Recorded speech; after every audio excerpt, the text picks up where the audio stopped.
Welcome, welcome, welcome. You're listening to the Ask Brien radio show on KHTS 1220, 98.1 FM from Santa Clarita, California, in Los Angeles County. So, each week we have a show that we discuss with business owners or startups or people that have actually can do something to help businesses or startups each week. And the show is Ask Brien, and it's spelled with an E.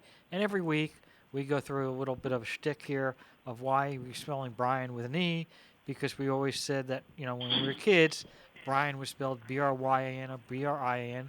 Why in the world did you pick B-R-I-N? Although I think it's a great branding concept because nobody does spell it with an E, except for, unless your name is O'Brien from, maybe you went to a pub in Ireland or O'Brien's out here. There's a lot of O'Briens, but not people spelling their name Brien with an E. So, I don't know, what are you now, an assistant engineer or a supervising engineer? What is your role now, Patrick? I'm an engineer. You're an executive engineer. Come on, don't be so humble. I am an executive engineer, yes. Is that why he just sits there and Emily does all the work? Exactly, yeah. Exactly. I mean, that's why we have Emily, so he could be the executive with an E. Exactly. Executive with an E, and my protege, who also starts with an E, Emily. And what exactly is your role here, Patrick? I'm supervising. I thought you were head doofus, but okay. That's not kind. That is not kind. Well, the audience would like to know, especially our guest who hasn't listened to our show and may never listen to it again, but he would like to know why we're spelling the name with an E and what does the E signify? So there's a number of words that are almost like a theme for the Ask Brien show that all start with an E. One of them happens to be empathy, and he was not being very empathetic to... What does that word mean? When you put yourself in other people's shoes. Not literally, figuratively. So if my foot's bigger than yours, how would that work? I said figuratively, not literally. Already covered that one. Nobody wants to be in your stinky shoes anyway. I agree with that. But nobody could fit in my shoes, especially with my head. I'm a size 13, personally.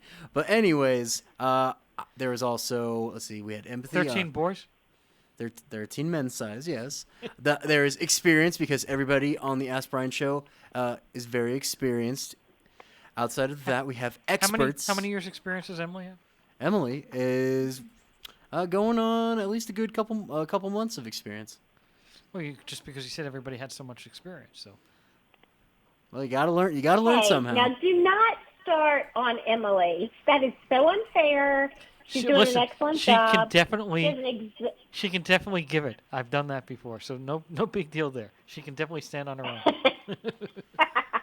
But her executive engineer is training her in a really extraordinary way. Yes, he sits there and reads his iPhone all the show. Yeah, that's a lot of work. Well, that's our fault because we're not keeping her interested. I'm talking about the executive engineer, while the executive engineer is just sitting there. I am currently writing articles, sir. So you're doing double work? Yep. And getting paid for both? He works for a radio station. Of course he's doing double work. Gotta be multifaceted. How does he know? How do we know it's for our station, not some secondary job or a side hustle? Regardless, he probably still has to have 3 jobs. Gotta be multifaceted, folks. Well, what are the other reasons? Anyways, other reasons, there's experts, because everybody that's on the Ask Brien show is an expert in their field. How do you become an expert?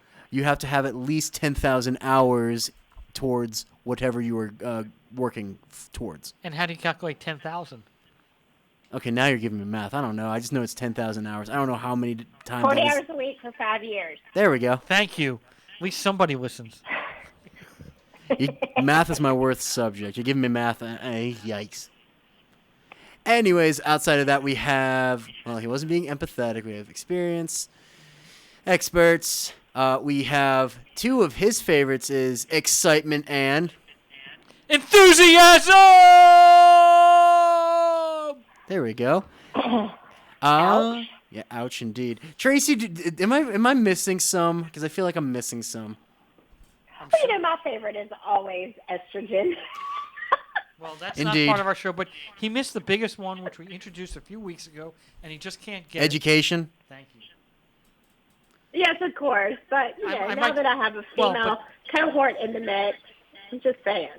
Well, that has nothing to do with the show, but the fact of the matter is that our show tries to educate people, and that's why education really, really, really should be the number one. And enlightened. Enlightened. Now, Enlightened. what are we? A spiritual show too? I don't know. I mean, we promote ahas and takeaways, and we enlighten people to the challenges and successes of entrepreneurship. Sounds a little bit too far stretch. Anyway, Okay, whatever. I tried. I guess so. We have a great guest. By the way, can somebody explain to me why the clock says 2:15 under daylight savings time? The clock behind me says 2:15. I guess the executive engineer can't change it yet. No, we cannot explain. Okay. So it's not 2:15, even though that's what the clock says. And we won't be taking our break at 2:28. We'll be taking it at 1:28. But having said that, without any further ado, hello. ADIEU. And why do I like that word? Because every single letter minus the D is a vowel. Wow. Poor Patty. You just sound so defeated. Well, and he has no enthusiasm and not excitement. And None. And, I'm starting to really worry about him. Well, that's because he's sitting on his phone playing, the next Donkey Kong or whatever game he's playing. Yeah, I think getting an assistant has really changed your level of enthusiasm, I have to say. I think it's a fact. Anyway, without any further ado, we have a great guest. His name is James Renzas. Is that correct? That's correct. So, a couple questions we have. The audience would like to know a little bit about your background. So, currently you have a company called the RSH Group. Is that your company, or are you just one of the people that work there, or what's your role at that company currently? No, that company, I started that company in 2002. I was the practice leader for Arthur Andersen before that, and then before that for KPMG. So I worked for large, professional consulting companies before that, and then when Andersen basically ceased to exist in 2002 as a result of tax issues. The Enron situation. Yeah, we call it E-Day. That's when I formed my own company and started, doing this on our own for since then. Well, we're going to take that, and Patrick, did you listen to that? E-Day. So in addition to the education, now we're going to have E-Day. That's why people... E-Day is very good. It was Enron, which is we won't get into that because if we did, we could have a whole 3-show episode on Enron and what went wrong. Anyway, so you worked for these two companies and as a consultant. Was it in the real estate area or was it some other area? It was in state and local tax, and I was the practice leader for the what's it called, the credits and incentives practice. So we help companies negotiate incentives and then make sure that they take advantage of the tax credits that are out there for expansion and doing business. So I'm going to get into that a little bit further. But what made you start RSH Group, and are there more than one person involved when you started? No, RSH stands for Rich, Successful, and Handsome. That's me. Me too. We're both that. Wow. Thank you. I do work with another company that's based in the Netherlands, and we do work on an international basis. But on a domestic basis, I work as the RSH Group. And so, how did you decide to start that? I mean, obviously you worked at other companies, and obviously you had to, you had an issue there because Andersen was basically, collapsing like our executive engineer, just out of it. So what made you start this company? Well, my biggest client at the time was Lowe's Home Centers. They were all over the place, and they're based in North Carolina, and I called them up and had an offer to either go with another large accounting firm or start my own company. And I said, I like doing business with you guys. I want to keep doing business with you.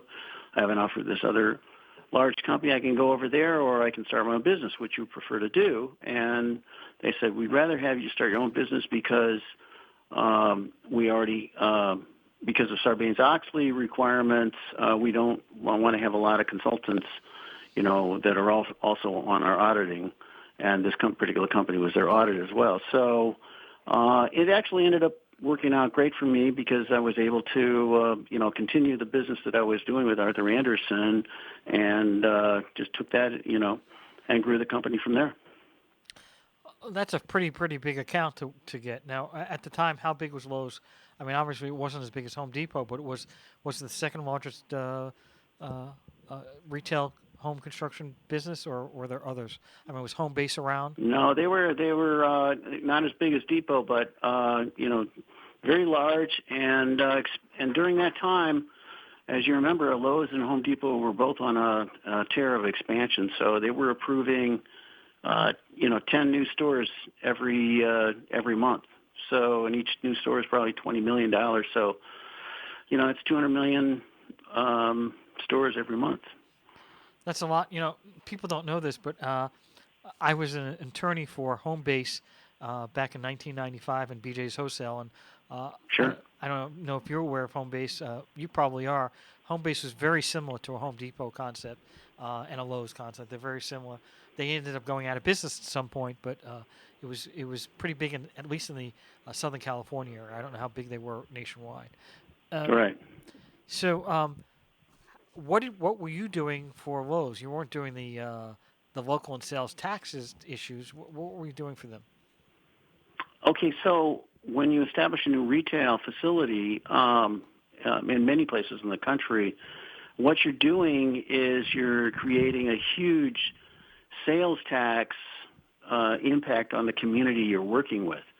And so if a Lowe's might come into a location and create $100 million worth of sales, that would generate in California, $1 million of local sales tax that would go to the community. And communities in California are typically a little stretched when it comes to tax dollars because of Prop 13. They don't get as much in property taxes, so they rely on sales taxes.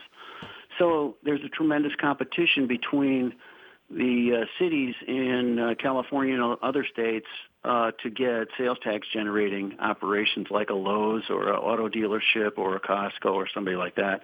That's a huge prize for communities in California. And a lot of times they'll give you a percentage of that sales tax back to help offset the cost of building that facility. So, or make a deal work that normally wouldn't work. So, that's what we were doing is we were going in, and under each time they decided to look at a facility, we would go in and do an analysis of what types of credits and or incentives are available in that, so that they take advantage of that before they make a decision and purchase the property or do something that would preclude them from taking advantage of that. So that would go to the CFO, and the CFO would look at that along with what the cost of the real estate is, as well as what the market projection was in terms of how much sales they would be doing in that location. And that would all be boiled down to a return on investment, and they would make a decision based on the highest level of return on investment, which stores got built. So they might be choosing from 30 potential projects. The ones with the highest ROI would be the ones that get funded. So it could come down to 2 or 3 communities that all want the Lowe's store, and you're going to go with the locality that you can get the best deal. Is that correct? Yeah. Well, I mean, the one that's going to generate the most return on investment. So either it's a great market and they don't offer many incentives, or it's not such a great market and they need some incentives to boost it up. For example, I think I did one in Bullhead City, Arizona. It's like it's a small market. It's not going to make it work. So they were good enough to offer some incentives to offset the cost of infrastructure to serve that building. Well, and the community also, it's not just the sales tax part, right? Isn't it the fact that you're going to employ people there? And so if you're employing people, those stores have like 100 people, no? Yeah, right. And but in California right now, jobs are good, but politicians mostly think about sales tax. They like the taxes. So, particularly because, sales taxes are generated from local sales is unrestricted sales, so they can use it any way they want, whereas a lot of other taxes that they levy are already committed to other uses, so they can't play as much with that as they would from the sales tax generated from a Lowe's or another retail facility like that. Now, the government, can they, I don't want to use the word kickback, but can they give Lowe's, hey, we'll give you $1 million, or how does it work? I mean, yeah, they can do that. They can do an agreement where this is done a lot in retail, especially large retail generators, and also e-fulfillment centers. Where maybe an Amazon or someplace like that, where you can you're concentrating all the sales tax from a broad area into one location.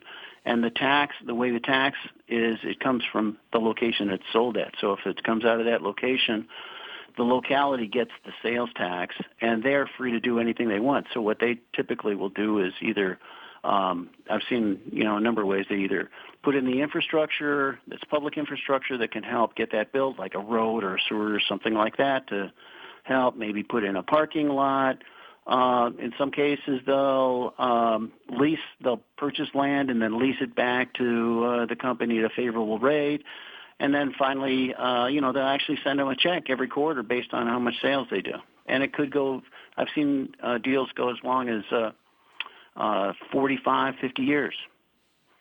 And they would get a check for 45, 50 years, and it'd be either 50 to 65% of the local sales tax that's generated. So if they do $100 million a year, it's $650,000 a year for maybe 50 years.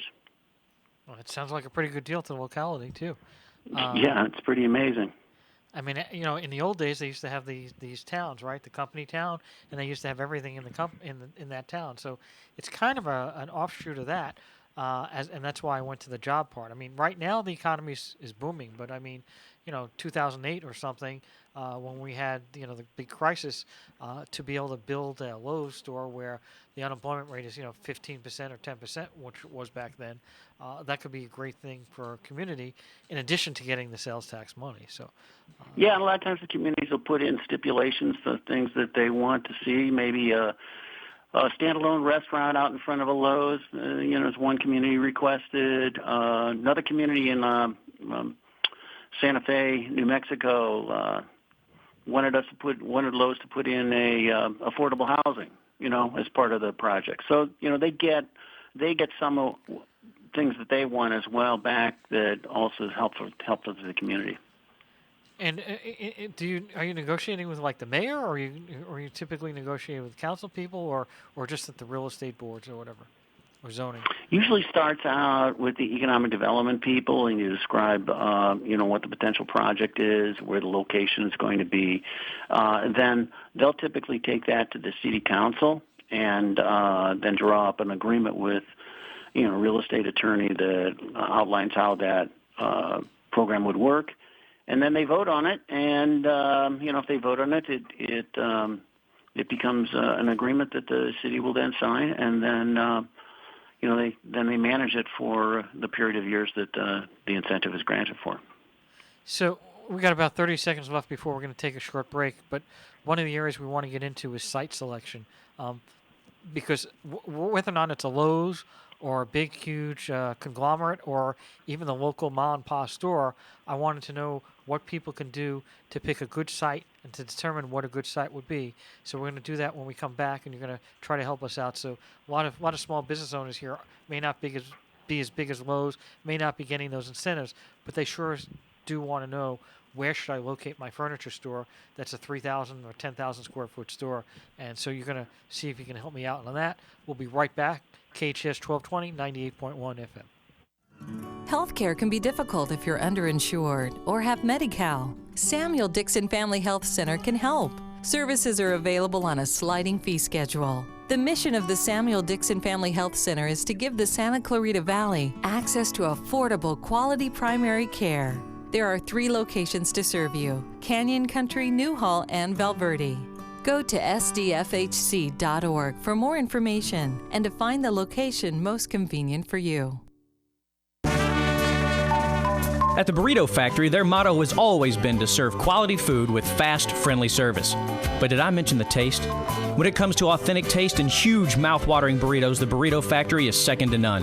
Whether it's lunch, dinner, or a catered event, Burrito Factory has the taste of Mexico to satisfy your craving. Burrito Factory on Soledad Canyon Road next to Chi-Chi's Pizza in Canyon Country. Stop in or call ahead 288-0222. If you have a business problem, if someone doesn't honor their agreement and you need an aggressive attorney with over 27 years' experience, the Law Office of Peter Bronstein has helped partners resolve disputes, franchisees resolve disputes, and other business owners who have a challenge. Let the Law Office of Peter Bronstein take your stress away. Visit lacorporateattorney.com. Don't wait too long and lose your rights. Solve your business challenge problem today. Visit lacorporateattorney.com. Make your winter count at College of the Canyons. Pick up a 5-week class to explore new interests, transfer to a 4-year university earlier, or launch your career. Affordable online classes are offered at your convenience. Winter session begins January 3rd and registration is going on now. Seats are open in Asian art history, introduction to business, film aesthetics, intercultural communication, and more. For a full list of open classes at College of the Canyons, visit canyons.edu/schedule. Get your free thermostats from Pacific Air, free! Ned, what are you doing? You can't offer that. Yes, I can. With every AC tune-up this month, Pacific Air will replace your mechanical thermostat with a digital one, free! Get in the truck, Ned. Ned's right. It's true. Mark Schneider and daughter Kaylee for Pacific Air. This month, call Pacific Air to schedule your WOW heating tune-ups. And we'll replace your old mechanical thermostat with a brand new digital thermostat, absolutely free of charge. And if you need a new heating and air system, but money is tight, call today and ask about our buy now, pay later financing. We think you'll say, wow! Call the guys in the orange truck. That's Pacific Air. On time, great care.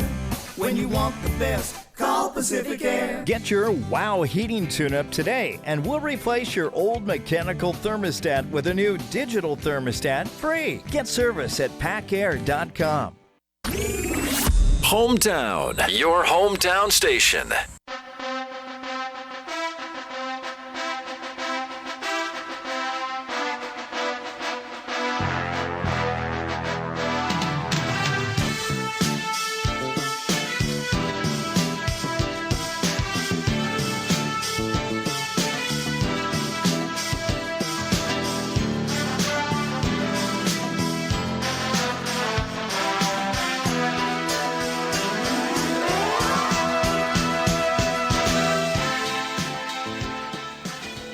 Welcome back. You're listening to KHTS 1220 and 98.1 FM with our guest, James Renzas, and my co-host, Traci. Before we took a break, we were discussing site selection and determining, how do you determine where's a good location? So let's say I wanted to open up a dry cleaner in Anytown, USA. It's a very popular town, by the way, Anytown, USA. So I was just trying to figure out what it's kind of very close to a widget. I'm just trying to figure out what would I want to do to determine where's the best place to locate a dry cleaner. Well, the first thing you got to look at is who's your customer. What are you looking for in terms of your customer characteristics? Is it is it a professional community that they're going to need a lot of dry cleaning, or are they all pilots? Where they need to have their uniforms done, or cops or firefighters or doctors, do they have is there the need for the product or the service that you're offering? And then there's a number of demographic sources that you can go to kind of outline where that shopping area is. And then the most important thing is finding a location that actually works for you within that general demographic area. And that really starts with, real estate. You have to find a number of different locations that could potentially service your needs, and then analyze each of those locations to determine what your ROI would be at one location versus the other. So you have to do a market study for each of those particular locations. You have to determine how much that's going to cost you to be in that location, and then what the potential profitability of that location would be. And then you do a decision matrix where you lay out what's the most important factors that you need in each location and weight them in terms of how important they are to your particular needs. And that will give you a score of each location that you're looking at, and then you can start your negotiations on the top 2 or 3 finalists of that, rather than laying out 40 different ones and trying to sort through them. There's a methodology that we use that's fairly standard across the industry that helps you determine from a scientific basis which works best for you. That was very informative.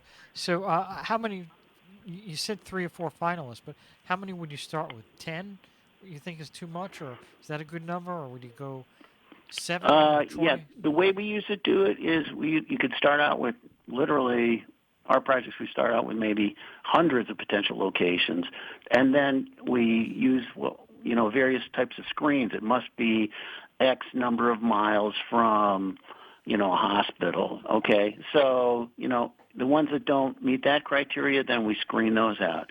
And then the next criteria, it needs to be at least 5,000 square feet, and we screen out the ones that don't meet that criteria. It needs to, have this type of parking situation or this kind of access.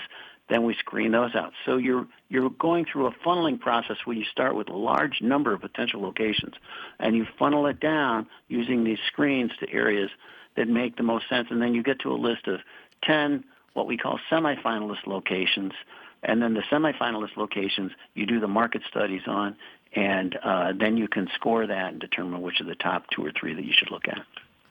What's a typical time frame to do that? I mean, is that like a 3-month process, a 2-month process, 6 months? Normally, the projects we work on, we try and do 3 months, although things are moving pretty fast these days, so we're doing it in 1 to 2 months now. And how do you determine the growth rates of communities? What are you using for that? Zoning? Well, we look at, from a growth rate, we look at population growth, obviously, and spending criteria, but they also look at whether the companies have moved into the area. Are they expanding? If they're expanding, how many people will they be adding from a job perspective? So you're looking at what new companies are going to add to the income of the community. Also look at what companies have moved out and how much income you've lost. So we try and look at both sides of those to determine whether or not there's going to be, future growth potential for that community, and if that growth potential actually fits in the kinds of products or service that you're trying to offer. So what would happen if somebody says, hey, I want to move, I want to open up a location in XYZville, and you go to XYZville and you go, we had 80,000 people in 2010. Now, with the census, we're down to 40,000, and this is going to end up being a ghost town. So what do? You tell them, this is not a good idea, and let's go to a different city, or do you tell them, or you try to fit within the parameters of what they're trying to do? Yeah, I'm looking at the situation right now in Tennessee, where it's a small town, and they only added, I think, over the last 10 years, 2,500 people to the whole county. And, 50% of those would be in the labor force, roughly. So you're only looking at, maybe 125 people per year being added to the, growth rate of the economic growth rate of the community. So and in the meantime, there's, a lot of other companies that move there that are looking to, tap that community as well. So you're in a situation where, it's going to be, I think, a tougher situation to compete over the next 10 years than it has been the last 10 years. So in that case, we just have to look for a different location. And basically, who's making the determination? Is it the company, like when you worked at Lowe's, right? Are they saying, hey, listen, we need to open up 20 more locations in L.A. County, and you just figure out the 20 best locations you can think of?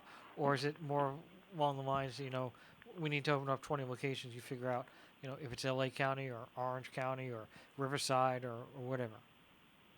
Yeah, usually what happens is the development community is constantly calling, their real estate people and saying, hey, I've got this new project I'm trying to build here in Rialto.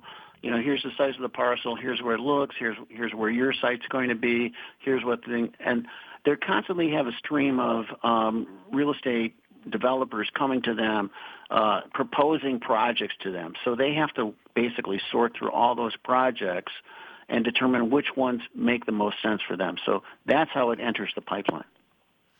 Okay, Traci had some questions regarding the business part of it and how, challenges of that nature. So Traci, you ready? Yeah, so one of the things that I wanted to ask you about, we were talking about during the break, is some of the grants that are available for businesses, and you were sharing some pretty amazing incentives. So do you want to talk through some of those so people who are listening may be able to take advantage? Yeah, I just want your listeners to know this is the first time ever that the state of California is offering actual grant money, cash money for companies that are expanding or creating jobs. And there's a new program called California Competes. In the past, it's been only a tax credit program, but this year they're actually offering real cash. And starting in on January 3rd through the 24th, they have $120 million of cash that they're looking to give out to California companies that are expanding or investing. And the criteria are you have to meet one of the criteria, either create 500 new full-time jobs in California, make a capital investment of at least $10 million, or if you're going to have a project that's going to take in place in an area of high unemployment and or poverty, then that is also eligible. And this is a competitive program. About 20% of the applicants actually get approved, but the application process is not very difficult. And if your listeners wanted to know more about it, I'd be happy to get on the phone with them and outline what the process would be. How can people reach you? That's amazing. I'm sorry, Traci, but how can people reach you? Okay. You can get me either on my phone number at 949-331-4330, or you can reach me via email at jrenzas@the RSHgroup.com. That's Rich, Successful, and Handsome Group.com. And that's me, just so everybody knows. Well, other than being rich, successful, and handsome, what were some of the other things that you attribute your success as an entrepreneur to in being a successful? I know, you started out great with securing Lowe's as your first client, but what are some of the things that you can say, because I did this, I am now a successful business owner? Oh, that's a very good question. But, I've always tried to be very market-facing, to have the market, because in the area I'm in, it's not one that you would normally, think of picking up the phone and asking somebody to do it. So it really has to do more with getting out there, meeting with the various trade organizations that you think make good prospects for you, telling what the benefits of your services are, and then also, of course, always delivering the best quality product or service you possibly can.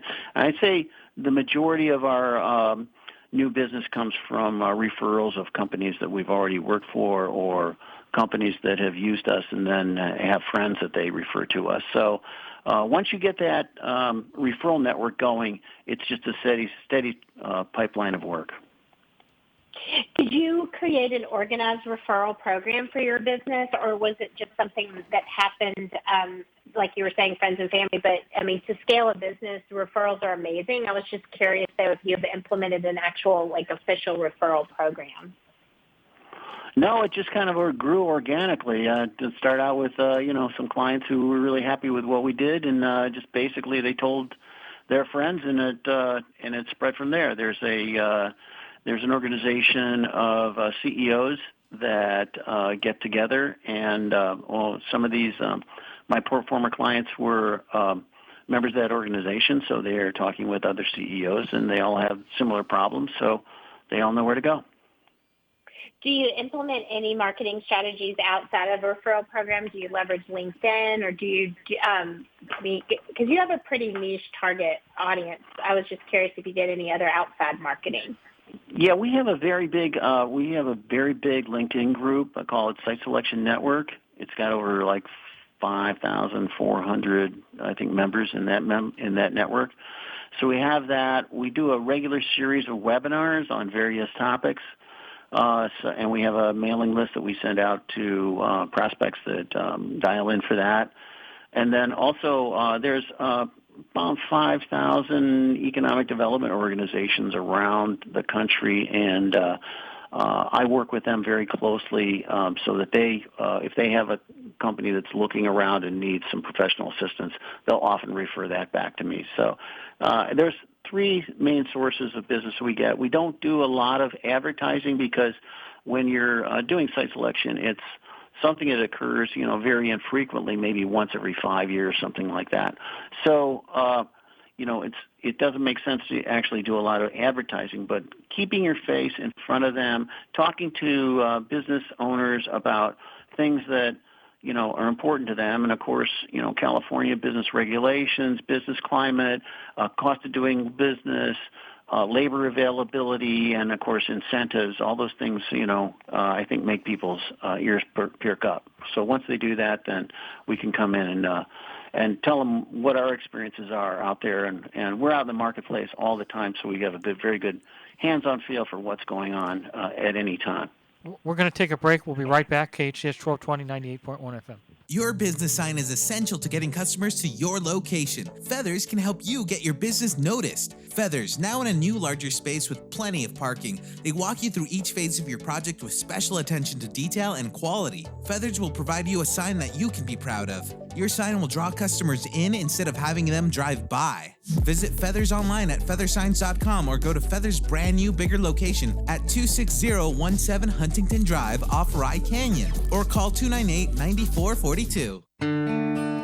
Facey knows life gets busy. Let us go to work for you in the Santa Clarita Valley. We have 34 primary care physicians and 55 specialty doctors in 4 offices. And Facey has easy 24/7 online appointment scheduling for PCPs and PEDS with some extended hour appointments available. We are Facey Medical Group. Let us go to work for you today. For more information or to make an appointment, visit facey.com. That's FACEY.com. This is Bradley from Santa Clarita Grocery, the all-volunteer grocery program serving children, families, and individuals experiencing food insecurities. Since January 2020, Santa Clarita Grocery has distributed 83 tons of fresh groceries to 4,465 families in the SCV. Santa Clarita Grocery is a drive-up, drive-through service with physical distancing in place to continue serving our community. If you are in need or looking for a charity to do the most good for our community, please consider partnering with us by donating to Santa Clarita Grocery, one of the most efficient charities in the Santa Clarita Valley. A full 99 cents out of every dollar goes directly back to the community. Santa Clarita Grocery operates on a 1% overhead and is sustained through private donations. Santa Clarita Grocery is at 21176 Center Point Parkway in the Oasis Furniture parking lot. Please visit our website, santaclaritagrocery.org, or our Facebook at Santa Clarita Grocery to make a difference in our awesome town community. 661-425-7575.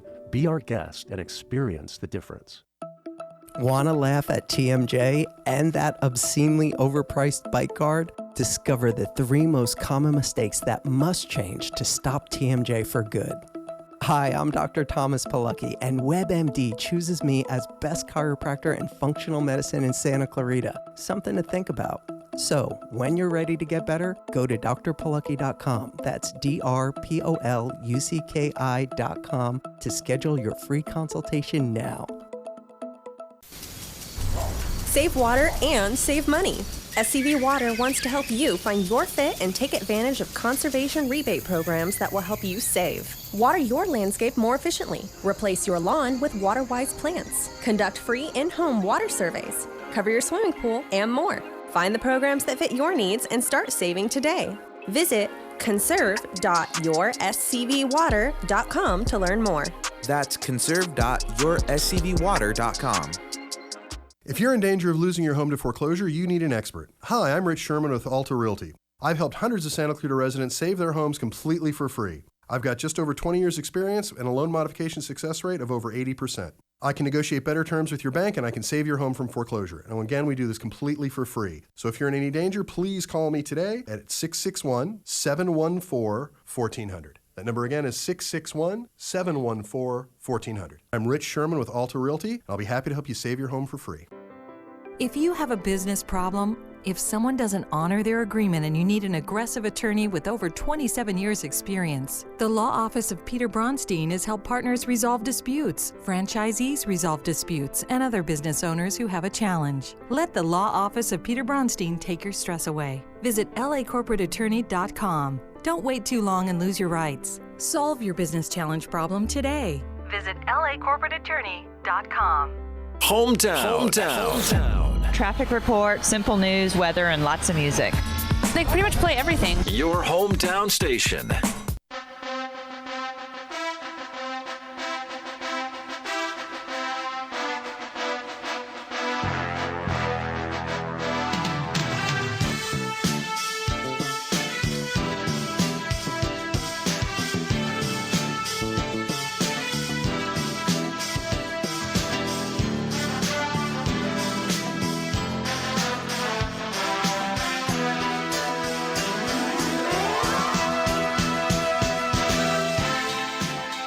Welcome back. You're listening to KHTS 1220, 98.1 FM with my co-host Traci and our very special guest, James Renzas.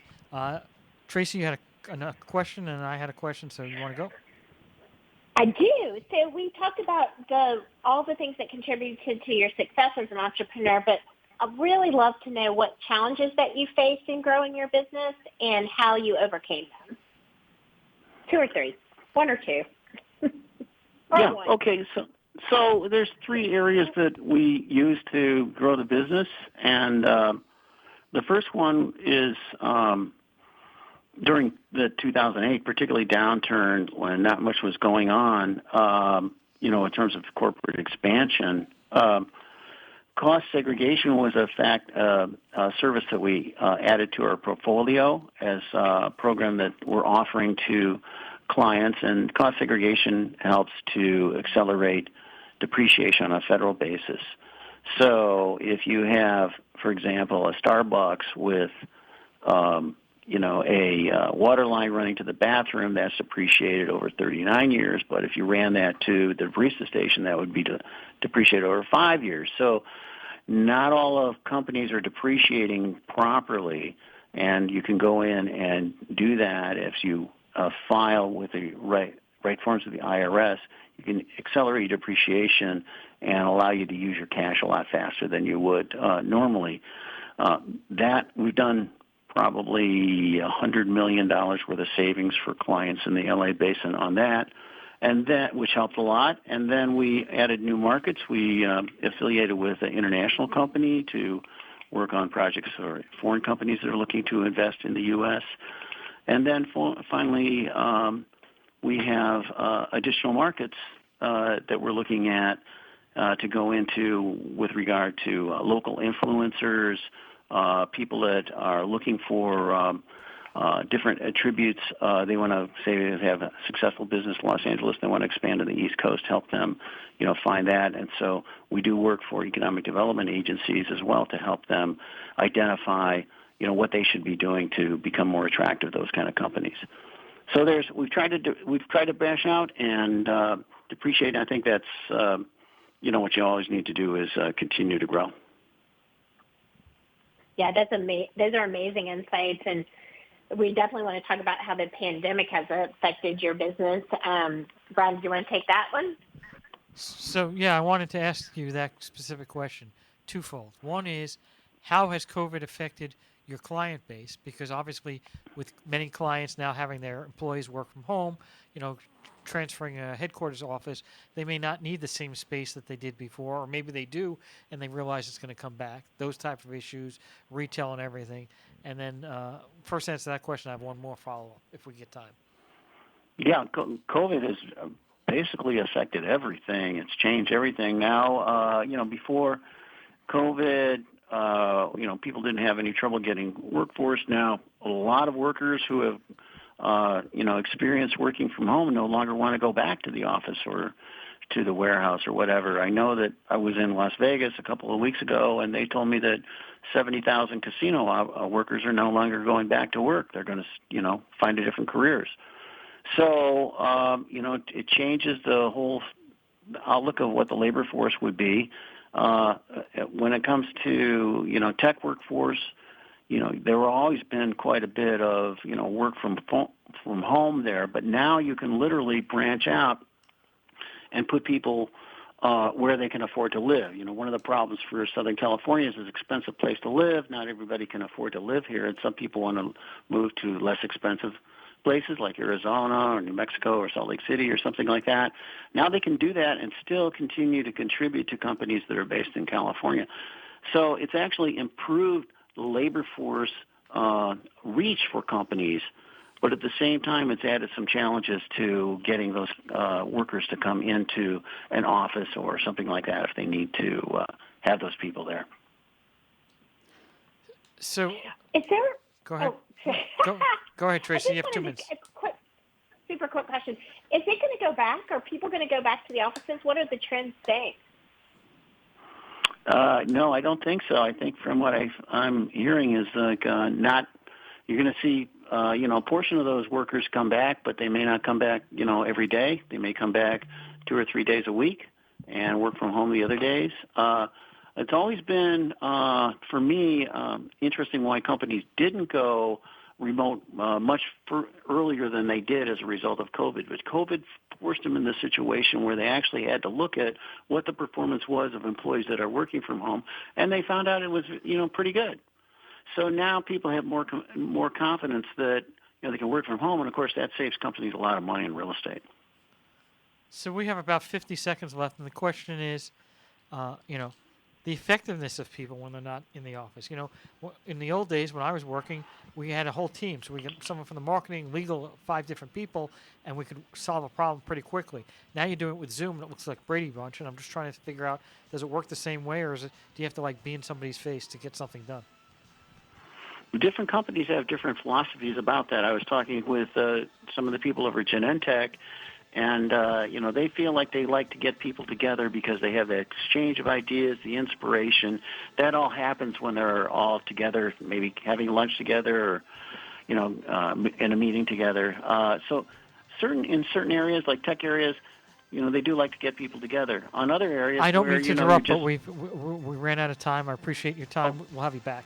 KHTS 1220, 98.1 FM. Thank you.